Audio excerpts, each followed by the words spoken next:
दोस्तों नमस्कार। YouTube के SP math by RP channel पर आपका हार्दिक स्वागत है।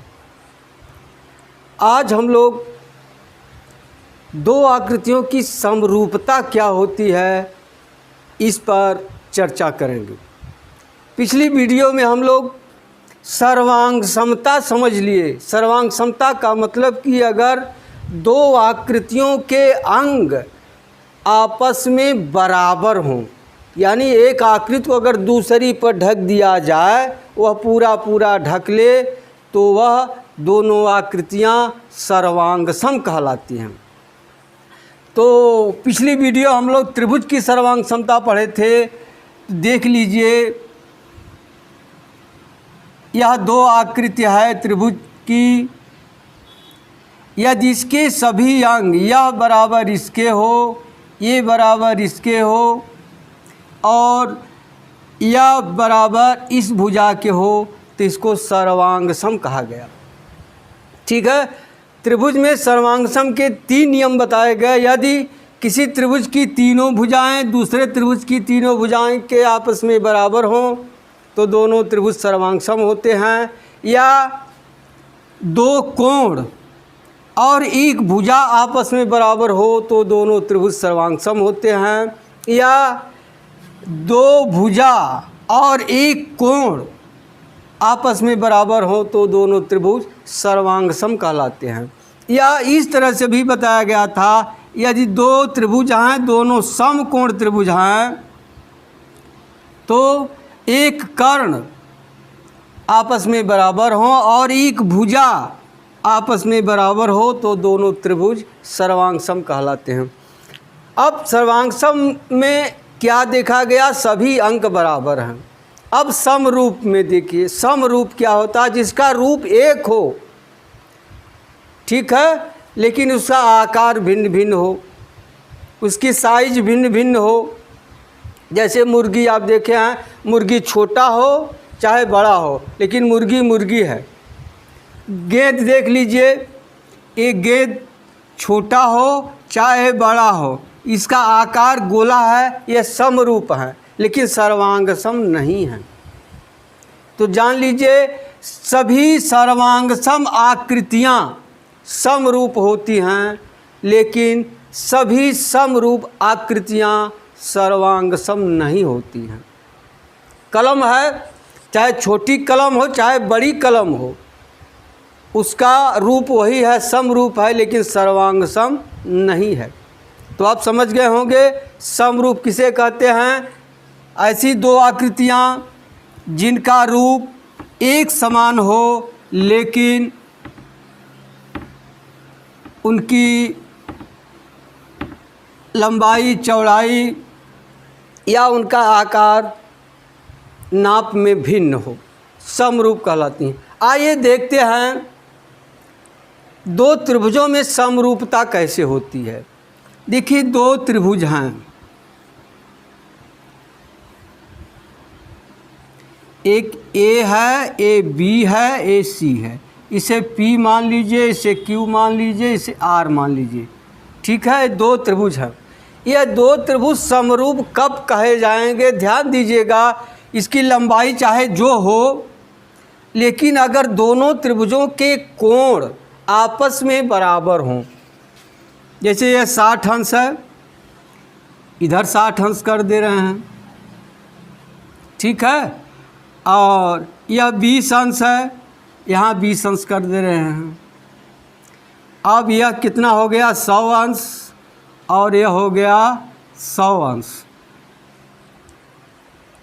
देखिए, दो त्रिभुज होंगे, यदि दोनों त्रिभुज समान कोणिक होंगे, दोनों त्रिभुजों के कोण समान होंगे, तब ये दोनों त्रिभुज समरूप कहे जाएंगे।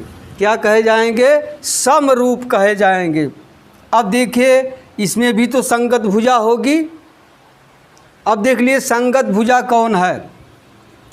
संगत भुजा।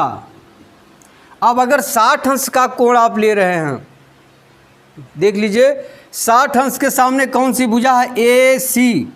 तो संगत भुजा हो जाएगी AC और अब देखिए इसमें 60 अंश कहाँ, यहाँ है, इसके सामने क्या हो जाएगा, पी क्यू, ये संगत भुजा हो गई। अब 20 अंश का कोण ले रहे हैं तो इसके सामने क्या है, 20 अंश के सामने ए बी है, ए बी, और अब 20 अंश के सामने यहाँ क्या है, क्यू आर।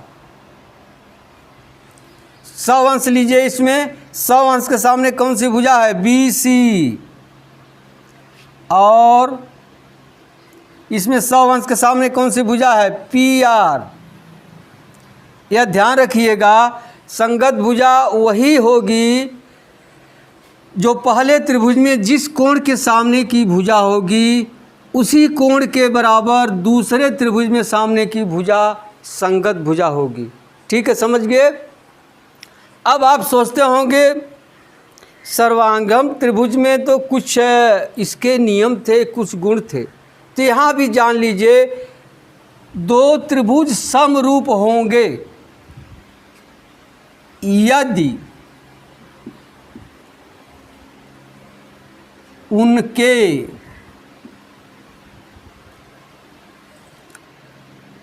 संगत भुजाओं में समान का अनुपात हो।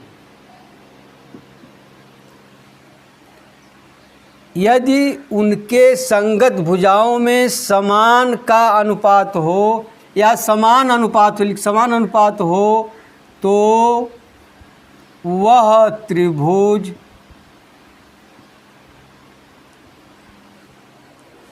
समरूप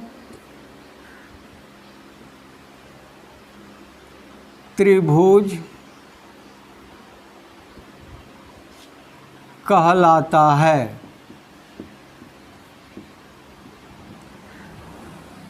यदि किसी त्रिभुज की, यहाँ लिख लीजिए, यदि किसी त्रिभुज की संगत भुजाओं में समान अनुपात हो,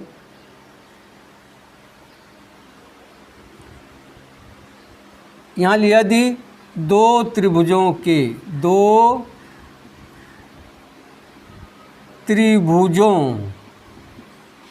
में उनके संगत भुजाओं में समान अनुपात हो तो वह त्रिभुज समरूप त्रिभुज कहलाता है। अब देख लिए तो पहला गुण रहा। दूसरा गुण है दोनों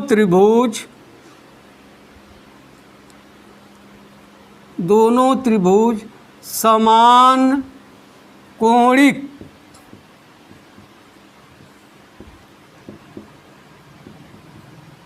दोनों त्रिभुज समान कोणिक होंगे।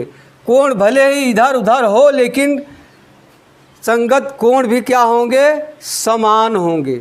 ठीक है, अब इसको कैसे लिखेंगे। अब देखिए संकेत की भाषा में लिखते हैं त्रिभुज ए बी सी। अब केवल इसमें एक इस तरह से कर देते हैं टेढ़ी, इसे कहते हैं समरूप। क्या कहते हैं, समरूप त्रिभुज पी क्यू आर।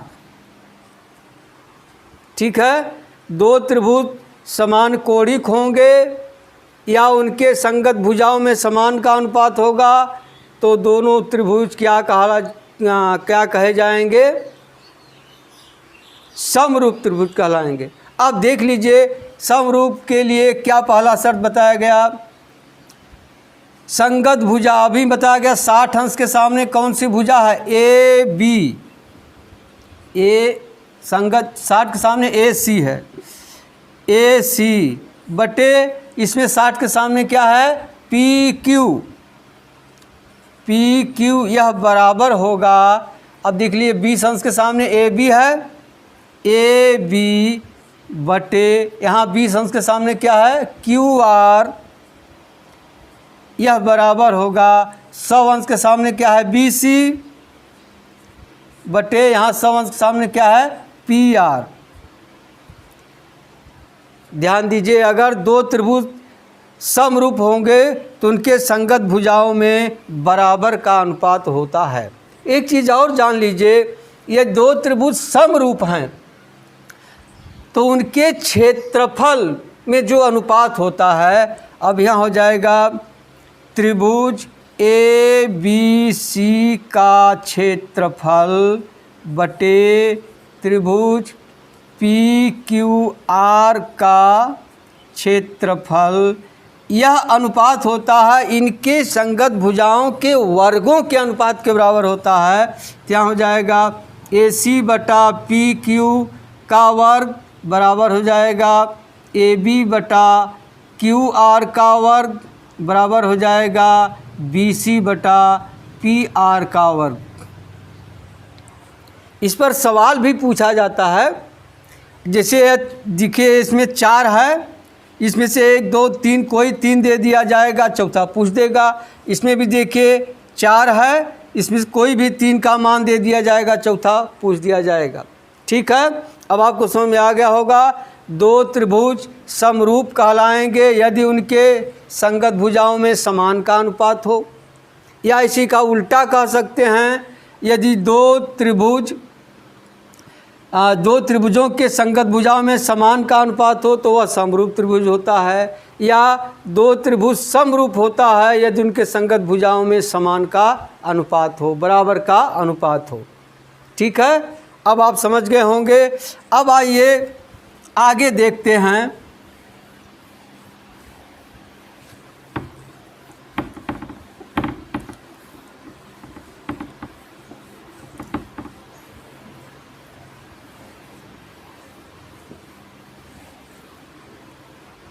त्रिभुज के तीनों अंतःकोणों का योग।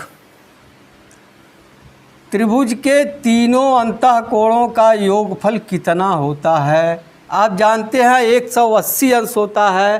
कैसे 180 अंश होता है इसको देखते हैं। मान लीजिए यहाँ यह कोण 1 है, यह कोण 2 है, यह कोण 3 है। अब हमें सिद्ध करना है कोण 1, कोण 2 और कोण 3 का योगफल कितना होता है? 180 अंश होता है। तो आइए देखते हैं कैसे होता है। तो ये काम करिए, बी सी के समानांतर ए से एक रेखा खींच दीजिए। बी सी के समानांतर इससे एक रेखा खींच दीजिए। मान लीजिए यह है के एल। ठीक, अब देखिए बी सी के समांतर है और ये भी एक तिर्यक रेखा है। यहाँ अगर कोण हम दे दें 4 और यह कोण दे दें 5, देख रहे हैं ना, यह समानांतर है, यह तिर्यक रेखा है। अब यहाँ आप लिख सकते हैं के एल समानांतर बी सी और ए बी तिर्यक रेखा है, तिर्यक रेखा है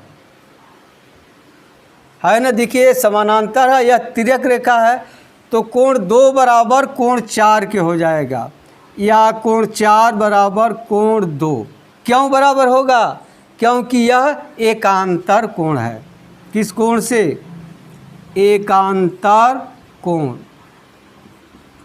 ठीक, इसी प्रकार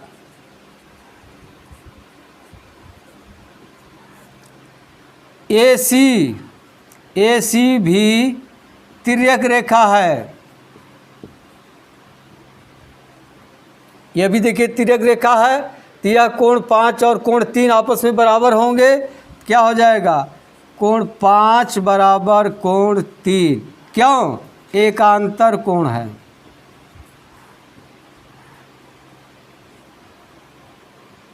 ठीक है, एकांतर कोण हो गए। अब देखिए अगर कोई रेखा इस तरह की यहाँ पूछ दिया जाए कितने अंश का कोण है, तो आप बता देंगे 180 अंश का कोण बनता है। अगर इसको हम 2 भागों में बांट दें, यह कोण और यह कोण जोड़ दें तो भी 180 अंश का होगा, या इसको हम 3 भागों में बांट दें, यह कोण धन यह कोण धन यह कोण कितने अंश का होगा? 180 अंश का होगा ना। तो उसी आधार पर कोण 4 धन कोण 1 धन कोण 5 बराबर कितने अंश का होगा? 180 अंश का होगा। कोण 4 धन कोण 1 धन कोण 5 बराबर कितने का होगा? 180 अंश का होगा। अब देखिए कोण 4 बराबर कोण 2 दिया है, तो कोण 4 के जगह क्या लिख लेंगे, कोण 2 धन कोण 1 धन, कोण 5 की जगह क्या लिख लेंगे, कोण 3 बराबर 180 अंश। यही देखिए त्रिभुज के तीनों अंतःकोणों का योग 180 अंश हो गया। ठीक है, अब इस पर सवाल कैसे पूछ सकता है देख लीजिए। मान लीजिए पूछ दिया यह है 50 अंश, यह है 60 अंश, इस कोण का मान बताइए। तो आप कैसे लगाएंगे, तीनों कोणों का योगफल 180 अंश होता है, तो 180 में से यह दोनों जोड़कर आप घटा दीजिएगा। घटा देंगे कितना हो जाएगा, 180 माइनस 110 होगा ना। अब बराबर क्या हो जाएगा, 0 हो जाएगा, 8 में से 1 गया 7, 70 अंश होगा। यही उत्तर हो जाए, इस कोण का मान क्या हो जाएगा, 70 अंश। अब आपको समझ में आ गया होगा। कुछ अभ्यास प्रश्न लीजिए, उसको हल करिए। जो समस्या हो फ़ोन से संपर्क कीजिए।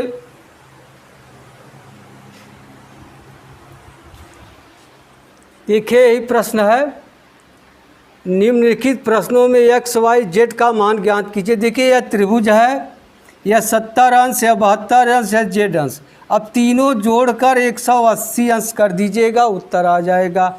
वही क्रिया देखिए यहाँ बना दिया है चतुर्भुज, लेकिन अब अलग अलग। देखिए यह त्रिभुज है, 2 कोण मालूम है, 1 कोण नहीं मालूम है, तीनों जोड़कर बराबर 180 कर दीजिएगा।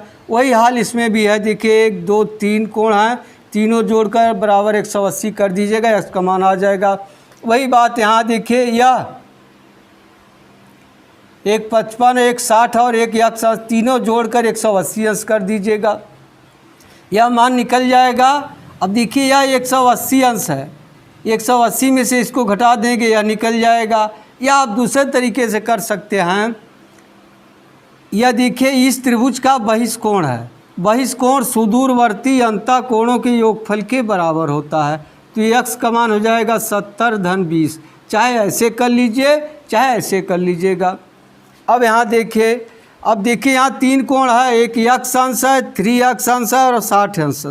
तीनों जोड़ करके बराबर 180 करिएगा, एक रैखिक समीकरण मिल जाएगा, हल कर लीजिएगा। यहाँ देखिए सुदूरवर्ती अंतःकोणों के बराबर होता है बहिष्कोण, तो यह कोण बराबर हो जाएगा इन दोनों के योगफल के बराबर। वही हाल यहाँ भी है। देखिए यह बहिष्कोण है या बाह्य कोण है, इस कोण का मान इन दोनों कोणों के योगफल के बराबर हो जाएगा। अब मिलते हैं अगली वीडियो में, तब तक के लिए धन्यवाद। जय हिंद।